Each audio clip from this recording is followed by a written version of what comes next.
अस्सलाम वालेकुम। चलें जी, टाइम हो गया है, हम अपनी क्लास स्टार्ट करते हैं। बाकी लोग ज्वाइन करते रहेंगे। लिंक मैंने सबको भेज दिया है, ठीक है। तो आज का जो टॉपिक है, मैंने स्लाइड शेयर कर दी थी ग्रुप में। तो मैंने कहा था कि सबने लिवर की एनाटमी रिवाइज करके रखनी है हल्की फुल्की, ताकि आज का लेक्चर सबको सही से समझ आ जाए। तो स्टार्ट करते हैं आज का लेक्चर। और आज के लेक्चर में हम पढ़ेंगे एब्डोमिनल एग्जाम। एब्डोमेन आप सबको पता है, आप नॉर्मली अपनी बेली, अपने पेट को बोलते हैं। तो इसके अंदर हम आज इसका एग्जामिनेशन पढ़ेंगे कि आपके पास जो पेशेंट आता है आप उसको कैसे असेस करोगे, और जो उसमें साइन एंड सिम्टम्स मिलेंगे आपको, नॉर्मल एनाटमी, नॉर्मल फिजियोलॉजी क्या होगी, और पैथोलॉजिकल कोई बंदे को प्रॉब्लम होगा, कोई डिजीज़ होगी, कोई पेन होगा, ऐसा कोई साइन एंड सिम्टम अगर हमें मिलता है तो वो किस तरह प्रेजेंट करेगा, आज हम ये देखेंगे। तो सबसे पहले आपने एक रूल याद रखना है, एक तरतीब याद रखनी है। जब आप किसी को देखोगे तो सबसे पहले आएगी इंस्पेक्शन। ठीक है, इंस्पेक्शन का मतलब होता है कि आपने उसको इंस्पेक्ट करना है, देखना है एक चीज़ को कि बज़ाहिरी तौर पे वो कैसी लग रही है। दूसरा है एस्कल्टेशन, जिसको हम बोलते हैं सुनना। आपने एस्कल्ट करना है साउंड्स को, कि आप अपनी एब्डोमेन की है या अपनी बॉडी की कोई भी साउंड्स वगैरह को देखोगे, सुनोगे। उसके बाद है परकशन, कि आपने अपनी बॉडी को आवाज़ सुननी है, ठीक है। और आवाज़ सुनने का यही है कि आप रेजोनेंस चेक करोगे, उसकी कोई ब्रूट चेक करोगे। जिस तरह टैपिंग होती है ना बॉडी की, आप टैप करके देखोगे तो आपको आवाज़ आएगी। जैसे सिंपली मैं एक आपको एग्जांपल दूं, आप किसी ग्लास को, जो स्टील का ग्लास है, उसको आप अपनी उंगली या फिंगर मारते हो तो वहाँ पे जो आवाज़ आएगी वो डिफरेंट है। और जो रबड़ के ग्लास को आवाज़ अपनी फिंगर मारोगे तो वहाँ पे आवाज़ डिफरेंट आएगी। तो इस तरह आप अपनी बॉडी में जब ये परकशन करोगे तो जहाँ पे बॉडी में पानी होगा, कोई हॉलो ऑर्गन होगा, बोन्स होगी, तो वहाँ पे आवाज़ डिफरेंट आएगी। तो ये सब तजर्बे से आएगा। उसके बाद है पैल्पेट। पैल्पेट का मतलब होता है, सपोज आपकी आंखें बंद है और आपने अपने हाथ के साथ एक बॉडी की एनाटमी या फिजियोलॉजी, पैथोलॉजी ढूंढनी है, ठीक है। तो उसमें आप जनरली देखें कि आप बंदे का पेट ऐसे दबा के देखते हैं तो उसमें सपोज आपको कोई हार्डनेस मिलती है, कोई मैस मिलता है, या आपको अंदर फील होता है कि जैसे पानी पानी है। नॉर्मली आपने देखा होगा कि जब ज़्यादा पानी पी लेते हैं तो आपको अपने स्टमक के अंदर पानी हिलता हुआ फील होता है, ठीक है। तो अगर आप वो साउंड सुन रहे हैं तो इसका मतलब आप एस्कल्टेट कर रहे हैं। किसी का मैदा फूला हुआ है, आप उसको दबा के देखते हो तो इसका मतलब है आप उसको पैल्पेट कर रहे हैं। Percussion includes percussion of liver span, के जो लिवर का एरिया है आपने वो देखना है। लाइट एंड डीप पैल्पेशन के आपने पहले नॉर्मली प्रेस करके देखना है और उसके बाद डीप जाना है। Palpation of liver edges, spleen tip, kidney and aorta. जो मैंने आपको पहले कहा कि तरतीब आपने याद रखनी है लाजमी। Order of exam is critical. Auscultate before palpating, कि आपने एक्सकल्टेशन पहले करनी है, सुनना पहले है, ठीक है। अब हम आगे चलते हैं। एब्डोमिनल एग्जाम, जिसके अंदर सिम्टोमेटोलॉजी है हमारे पास, मतलब कि पेशेंट जो आपके पास प्रेजेंट करेगा वो किस तरह करेगा। तो नंबर 1 पे है डिस्फेजिया। डिस्फेजिया, फेजिया का मतलब होता है खाना। जैसे आपने पढ़ा होगा फैगोसाइट्स। फैगो मतलब खाना और साइट्स मतलब सेल, वो सेल जो दूसरे सेल्स को या दूसरे पैथोजन को खा जाते हैं।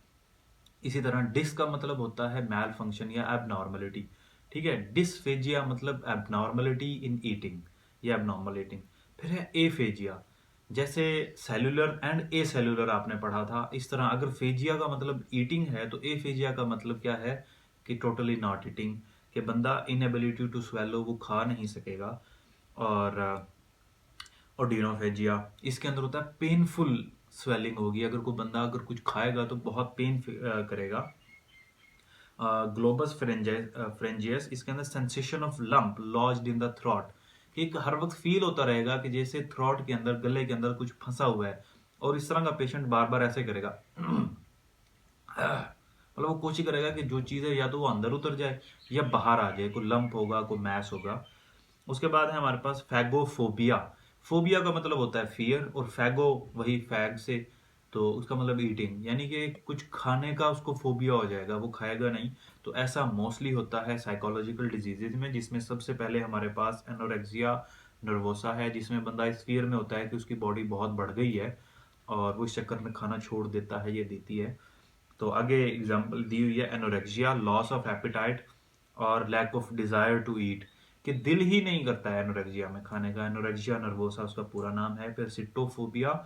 अब सिटोफोबिया है fear of eating because of subsequent abdominal discomfort, तो अब क्या है, किसी को अपनी बॉडी के बढ़ने का दर्द वो नहीं है, परेशानी नहीं है कि उसकी बॉडी बहुत बढ़ गई है, वजन बढ़ गया है।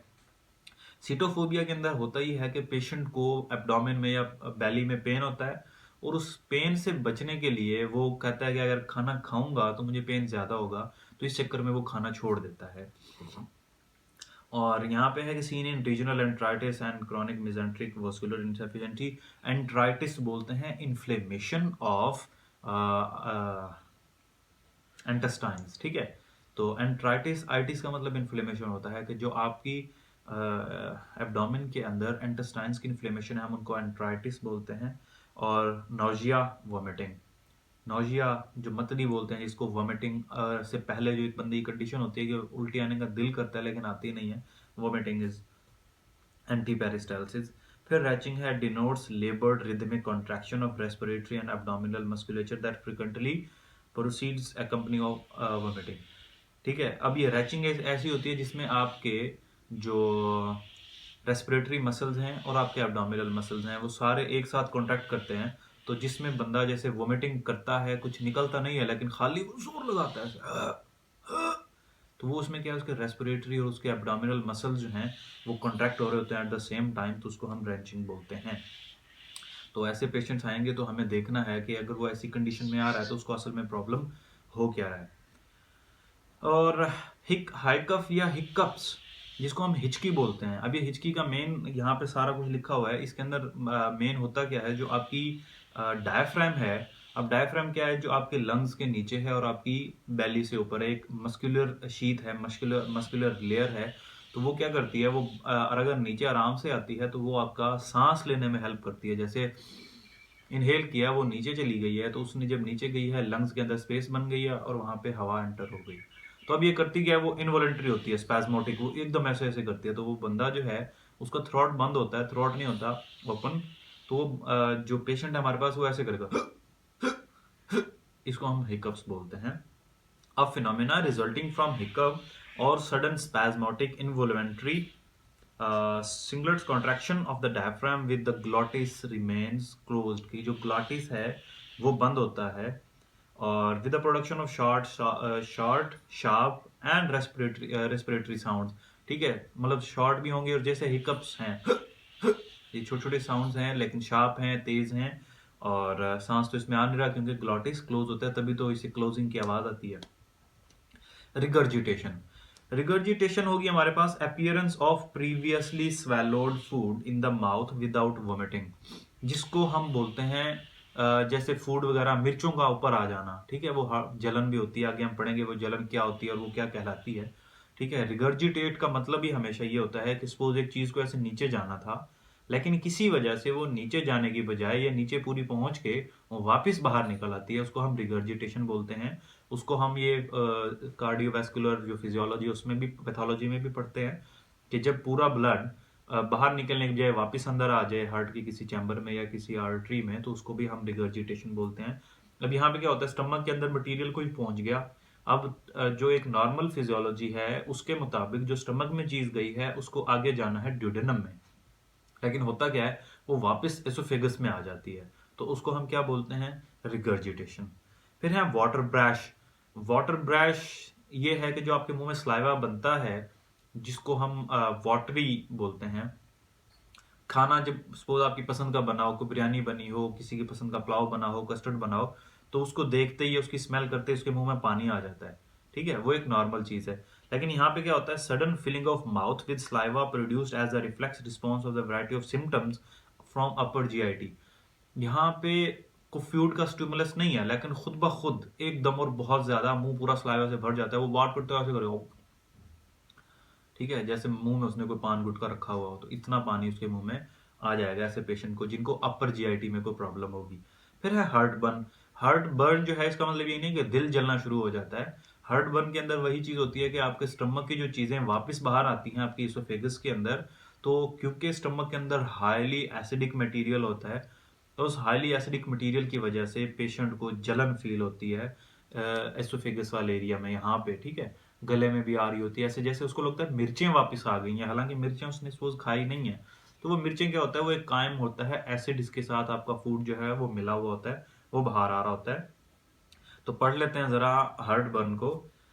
Sensation of warmth or burning or pyrosis located subsequently or high in the epigastrium with radiation into the neck and occasionally to the arms। और उसके बाद है जी हमारे पास एरोफेजिया, जिसके अंदर एयर स्वेलिंग होगी। बंदा बैठा बैठा ऐसे करेगा, मतलब उसको वो ये फील करेगा जैसे वो हवा को ही खा रहा है। और डायरिया, डायरिया का मतलब है बह जाना हर चीज का, वो आगे हम देखते हैं। सूडो डायरिया होता है, पेशेंट को किसी को होगा जिसमें हाइपर डेफिकेशन होगी, कि नॉर्मल डेफिकेशन 8 आवर्स के बाद होती है, लेकिन एक पेशेंट है जो बोले हर घंटे बाद उसको वॉशरूम जाना पड़ रहा है डेफिकेट करने के लिए, तो हाइपर डेफिकेशन है। लेकिन एक होता है कि जिसमें वाटरी स्टूल होता है, तो इसमें वाटरी स्टूल नहीं होगा। फिर फीकल इनकॉन्टिनेंस होगी, कि पेशेंट को लगेगा कि उसको डेफिकेट करना चाहिए, तो लेकिन पूरी तरह से कर नहीं पाएगा। सपोज एक अपने रेक्टम को एम्प्टी नहीं कर पाएगा। और acute diarrhoea, persistent diarrhoea, chronic diarrhoea, constipation, haematemesis. ठीक है, अब ये डायरिया की सारी फॉर्म्स आ गई हैं। और हेमाटोमेसिस के बारे में हमने डिटेल में पढ़ा था। यहाँ पे वैसे आप सामने बैठे होते तो मैं आपसे पूछता हेमाटोमेसिस क्या है, तो था कि वॉमिटिंग ऑफ ब्लड इज हेमाटोमेसिस। और स्यूडो हेमाटोमेसिस है मेलिना। मेलिना हमने पढ़ा था कि जो टैरी ब्लैक या ब्लड कंटेनिंग स्टूल होगा जिसके अंदर फाउल स्मेलिंग होगी, तो वो मेलिना होगा। और ये स्टिकी होता है। और मरून कलर्ड स्टूल है, occurs bleeding site is located in the distal small bowel, haematochezia and jaundice. ये सारे पेशेंट्स आपको मिलेंगे। तो अब ये सारी टर्म्स हम इसलिए पढ़ रहे हैं ताकि हमें पता हो कि जो पेशेंट हमारे पास आया हुआ है, जो वो प्रेजेंट कर रहा है, उसको असल में है क्या। पेट में दर्द है ये तो वो आपको बता देगा, लेकिन आपको पता होना चाहिए पेट में दर्द किस जगह पे है, किस लोकेशन पे, और उस दर्द को हम क्या कहेंगे। तो हम ये सारी वो साइंस एंड सिम्टम्स पढ़ रहे हैं जो हमने कलेक्ट करके डिजीज का डायग्नोसिस बनाना है। फिर है azotaemia. It is an increase in the serum concentration of urea and creatinine. Serum जो है आपकी बॉडी का जो ब्लड है, प्लाज्मा, उसके अंदर अगर यूरिया और क्रिएटिनिन की लेवल बहुत ज्यादा बढ़ जाए तो हम उसको एजोटीमिया बोलते हैं। फिर oliguria. Oliguria, uria मतलब urination. This refers to a urine output insufficient to sustain life. इतना इतना अच्छा, इतना बेहतर नहीं होता है कि बंदा उसके सहारे जिंदगी गुजार सके, एक नॉर्मल लाइफ जी सके। अगर यही चीज कंटिन्यू करती रहे तो पेशेंट डेथ की तरफ चला जाता है। तो ये असल में होता क्या है, usually less than 400 ml a day in adult average. ठीक है, तो ये नॉर्मल नहीं है। और एन्यूरिया, वही एक ए जब जिस चीज के साथ लग गया तो इसका मतलब टोटल बंद। तो anuria is refer to absence of urine flow less than 50 ml per day, कि जिसका less than 50 ml per day होगा तो उसको हम एन्यूरिया की तरफ ले जाएंगे, कि अगर 50 ml भी आ रहा है तो ना आने के बराबर ही हुआ। ठीक है।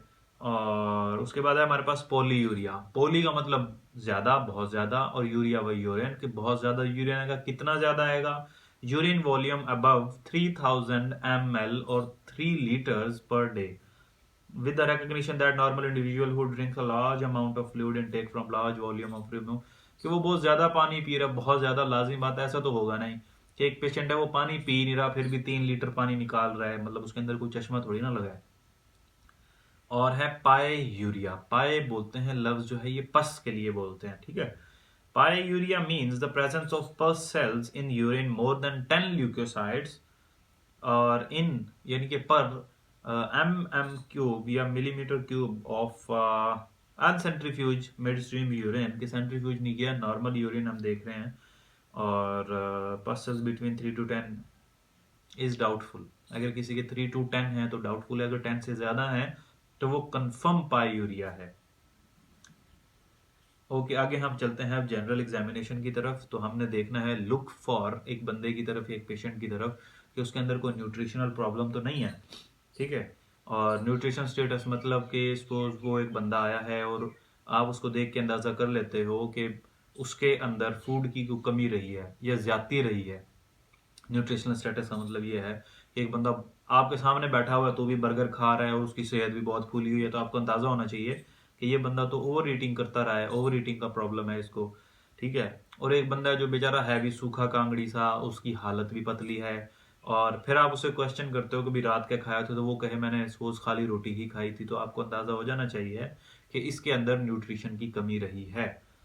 और एनीमिया देखोगे आप, एनीमिया वगैरह आप उसके कंजक्टाइवा से देख सकते हो, उसके नेल्स से देख सकते हो, और उसकी वजह से बॉडी का कलर पेल मिलेगा आपको। एनीमिया के सारे फीचर्स आप सबको याद होने चाहिए जो जो पढ़ चुके हैं।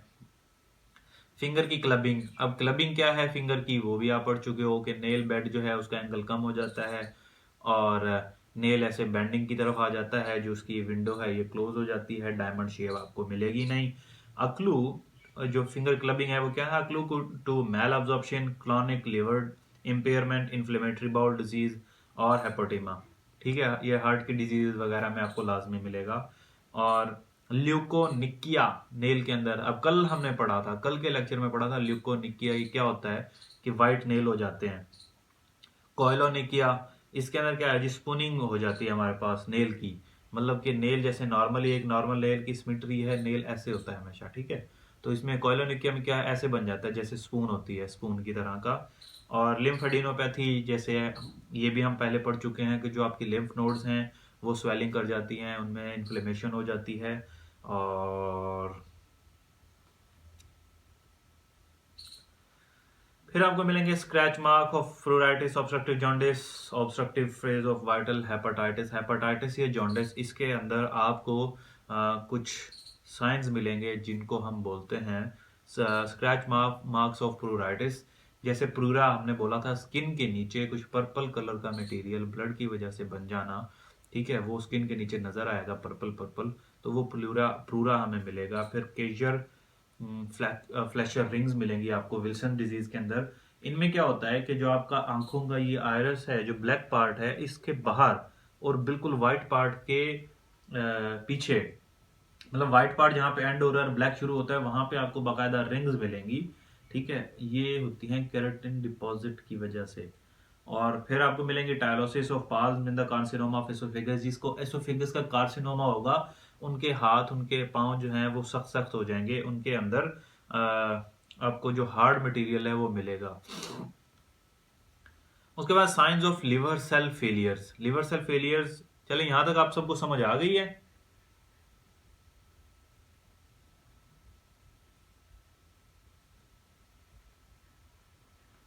आवाज वगैरह क्लियर है ना आप सबको मेरी?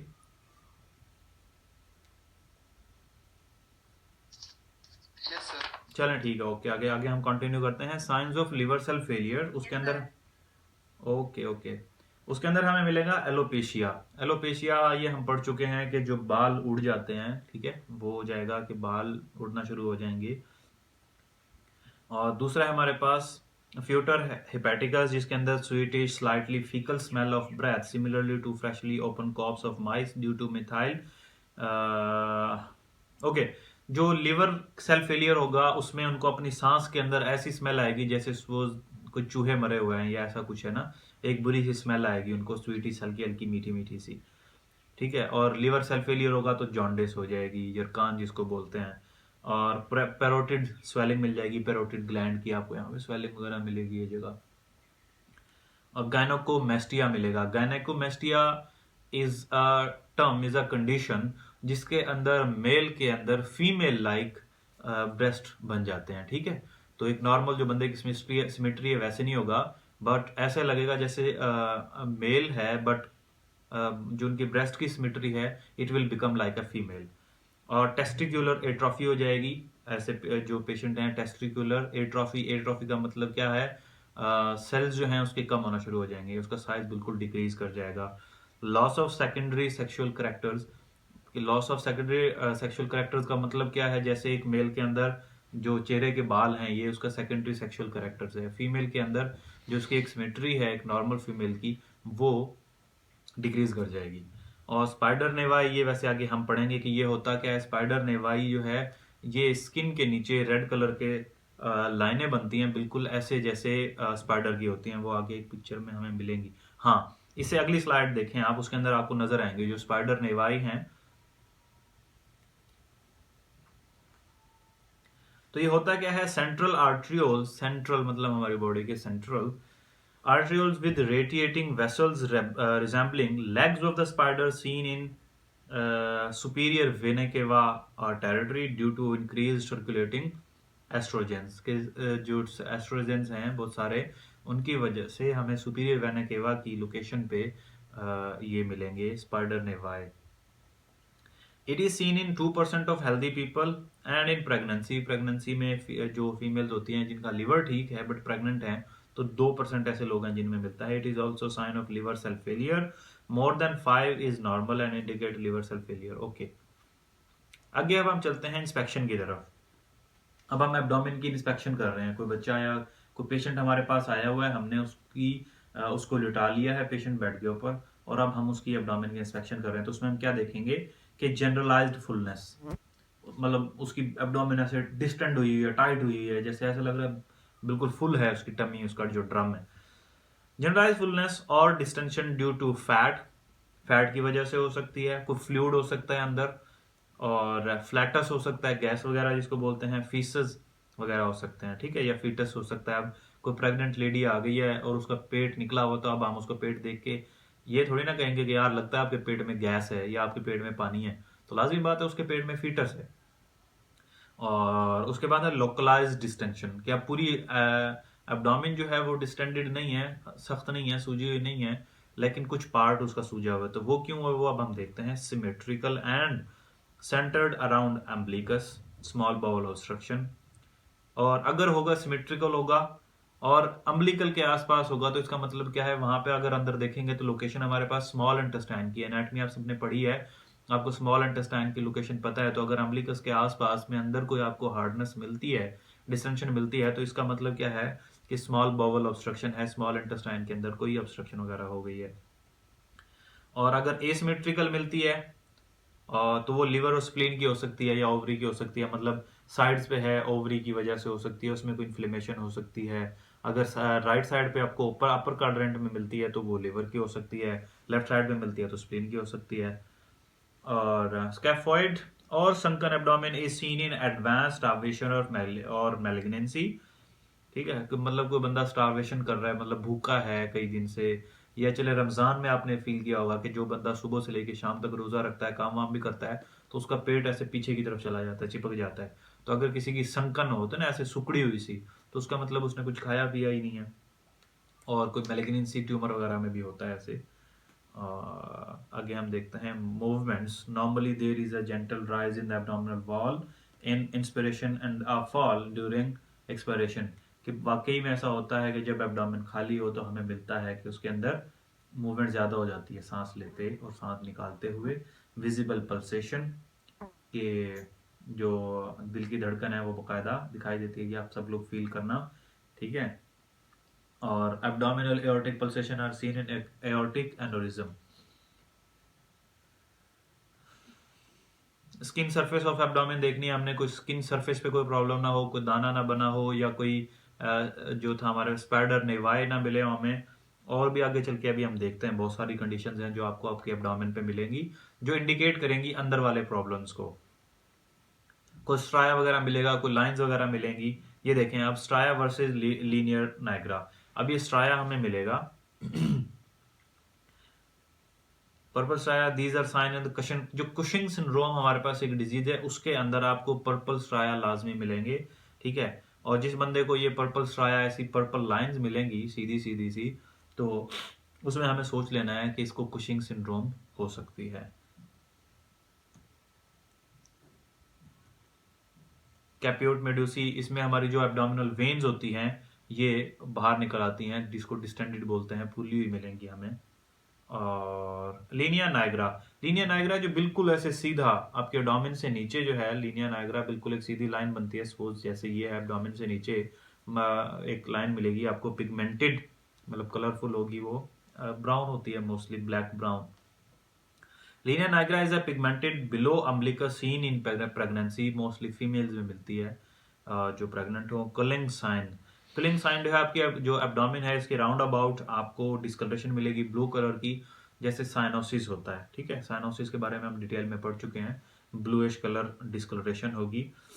और bluish discoloration of periumbilical region, आपकी जो अम्बिलिकल है उसके round about, seen in haemorrhagic pancreatitis, haemorrhagic pancreatitis, जो जिनको पैंक्रियाज की इन्फ्लेमेशन होगी हिमोरेजिक ब्लड वाली, उसमें एक कलिंग साइन मिलेगा। और साइड पे जो ये तो है अम्बिलिकल के आसपास के, अम्बिलिकल के आसपास जो मिलेंगी उसको हम बोलते हैं कलिंग साइन।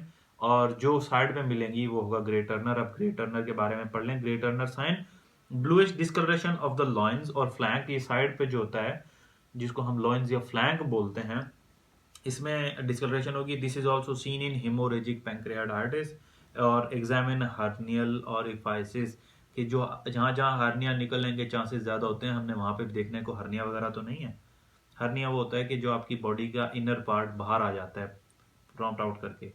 अब है मेजरमेंट्स। मेजरमेंट का मतलब होता है कि एक नॉर्मल फिजियोलॉजी पैथोलॉजी एनाटॉमी जो आपने देखी है एक बंदे की, वो आपने मेजर करनी है, वो निकालनी है, वो देखनी है कि कैसे कैसे आपकी बॉडी सिमेट्रिकल है या नहीं है। किसी का पेट बहुत ज़्यादा निकला हुआ है और किसी की चेस्ट बाहर निकली, आप आगे डिजीजेस पढ़ोगे, पिजन चेस्ट होंगी, बैरल चेस्ट होगी, कि चेस्ट सपोज ऐसे एक नॉर्मल ऐसे बॉडी होती है ना आपकी, कि चेस्ट आगे से फ्लैट फिर कमर फ्लैट, मतलब ऐसे नॉर्मल होता है। अगर कोई बंदा है जिसकी पूरी चेस्ट जो है वो ऐसे राउंड हो जाए पूरी बॉडी, ऐसे तो नहीं होती है, सपोज मेरी तो नहीं है, ये साइड फ्लैट है बैक साइड फ्लैट है तो हमारी बॉडी इस तरह है।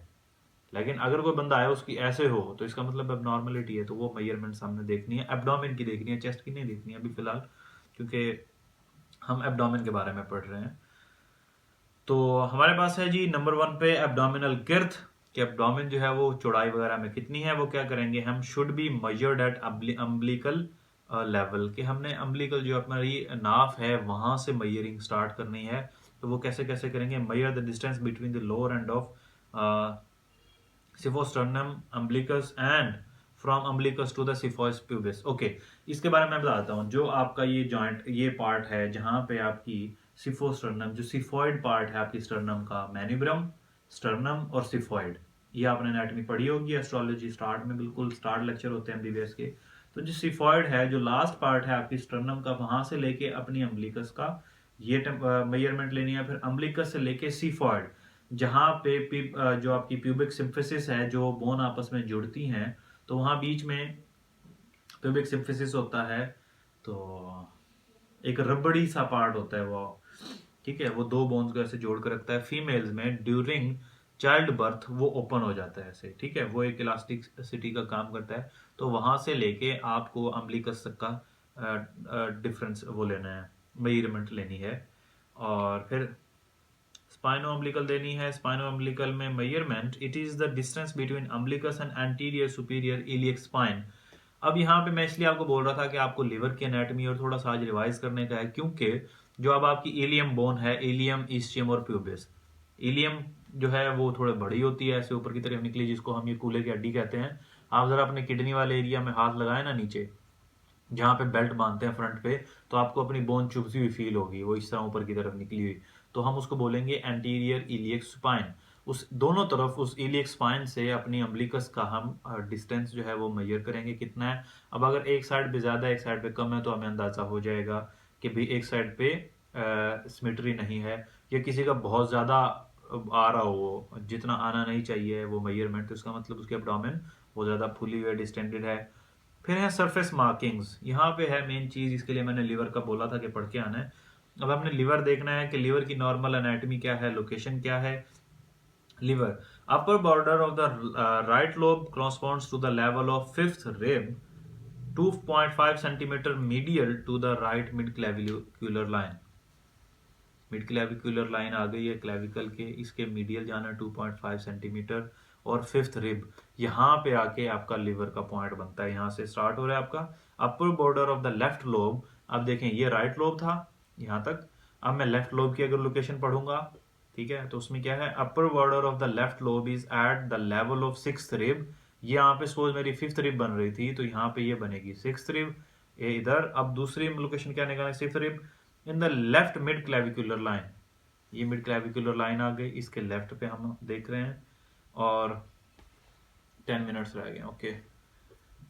इन man it correspond to the line joining a point about 1 centimetre below the right nipple, के इसे अगर एक पॉइंट है जिसको हम ज्वाइन करें कि लेफ्ट राइट निपल से 1.5 सेंटीमीटर नीचे आके, और below the right nipple to a point above 2.5 centimetre below the left nipple, मतलब लेफ्ट निपल के 2.5 सेंटीमीटर नीचे देखेंगे हम, क्योंकि आपका लीवर ऐसे रखा हुआ होता है, ठीक है। तो यहाँ पे समझाना थोड़ा मुश्किल है, इसलिए लीवर की एनाटॉमी मैंने आपको कहा था कि आपने आगे से पढ़ के रखनी है। तो अब हम चलेंगे अगली स्लाइड पे, जहाँ पे हमने ग्रे टर्नर का मेथड देखना है। ग्रे टर्नर सिंड्रोम तो हमने पढ़ी थी, वहाँ पे लाइंस वगैरह भी पढ़ी थी।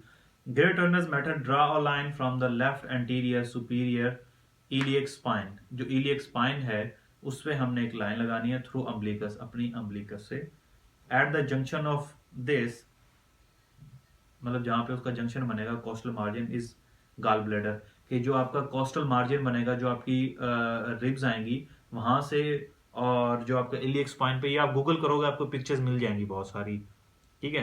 ये जो आप इसको ज्वाइंट करोगे, जहां पे ये इंटरसेक्ट करेंगे एक दूसरे को, वहां पे आपको आपका गॉल ब्लैडर मिलेगा। अब अगर वहां पे किसी को पेन हो रहा है इस पॉइंट पे, तो बीइंग अ गुड डॉक्टर, आपको लोकेशन तो पता लग गई है, आपकी एनाटॉमी भी अच्छी है, तो आप फौरन फाइंड आउट कर लोगे कि इसको गॉल ब्लैडर का प्रॉब्लम हो सकता है। और जो बंदा मतलब जिसकी एनाटॉमी ही स्ट्रांग नहीं होगी, तो लाजिम बात है वो इधर सोचता रहेगा यार इधर क्या था, इधर क्या था। वो गॉल ब्लैडर की बजाय वो उसका वो निकाल देगा, क्या बोलते हैं वो, उसको दिल का मसला निकाल के बैठ जाएगा, लीवर का मसला निकाल के बैठ जाएगा। Gall bladder is better seen than felt when enlarged, कि इलाज हो तो अच्छा देखा जाता है।